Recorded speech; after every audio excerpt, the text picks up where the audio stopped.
Welcome to Telugu focus TV. మా మిత్రుడు సహా జర్నలిస్టు అయినటువంటి బాల నరసింహాచారి అన్న వాళ్ళ బాబుకి పూజిత్ వాళ్ళ బాబుకి బ్రెయిన్లో కొంత బ్లడ్ ఏదో క్లాట్ అయినట్టుగా కూడా రిపోర్ట్స్లో రావడం, అతనికి బాగాలేకపోతే హాస్పిటల్కి తీసుకెళ్ళడం, హాస్పిటల్లో కూడా ఆ బ్రెయిన్లో ఏదైతే బ్లడ్ క్లాట్ అయిందని చెప్పారో దానికి సంబంధించి కూడా ట్రీట్మెంట్ జరుగుతూ ఉంది. అయితే ఎన్నో వీడియోలు చేస్తూ ఉంటాం. ఇలా జర్నలిస్టు సోదరులు కూడా వాళ్ళకేం పెద్దగా ఆదాయం రాదు, కానీ సమాజంలో సమస్యల మీద లేదా అనేక విషయాల మీద స్పందిస్తూ ఉంటారు. కానీ నాకు మా మిత్రుడు కావడం, నేను వెళ్ళి చూసి వచ్చాను.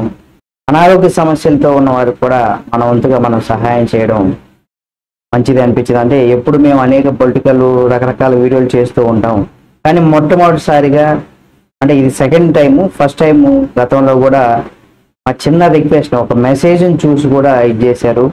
అయితే 100% మా మిత్రుడు ఓమిని హాస్పిటల్లో మా మిత్రుడు వాళ్ళ కుమారుడు అంటే కొడుకు ఓమిని హాస్పిటల్లో ట్రీట్మెంట్ తీసుకుంటున్నాడు.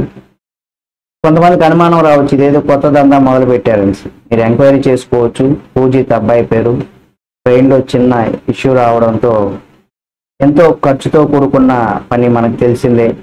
అయితే మీ వంతుగా మీరు సహాయం చేయాలని కూడా మా ఛానల్ తరపు నుండి మా మిత్రుడికి ఆ కుటుంబానికి అంటే అతనికి అయ్యేటువంటి హాస్పిటల్ ఖర్చులో మీకు ఎవరికైనా మనస్ఫూర్తిగా సహాయం చేయాలనుకుంటే మా మిత్రుడికి సంబంధించినటువంటి మొత్తం పక్కన మా మిత్రుడు చూస్తున్నారు కదా, ఎంతో బాధతో ఉన్నాడు.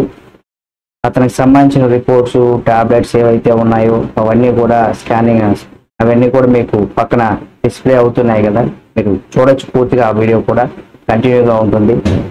మీకు ఎవరికైనా సహాయం చేయాలనిపిస్తే తప్పనిసరిగా కింద ఫోన్పే నంబరు ఇస్తున్నాను. అతనికి ఫోన్పే మాత్రమే ఉంది కాబట్టి సహాయం చేయొచ్చు. బాల నరసింహాచారి మా మిత్రుడు. తప్పనిసరిగా దీన్ని కొంతమంది ఇదేదో కొత్త దందా అనుకోకండి. తప్పనిసరిగా ఎన్నో ఫేక్ వీడియోలు కూడా చేస్తూ ఉంటారు, కాదనట్లేదు. మీరు కావాలంటే ఓమిని హాస్పిటల్ చైతన్యపురి దగ్గర ఉంటుంది, మీరు వెళ్ళి విచారించి కూడా మీరు సహాయం చేయొచ్చు.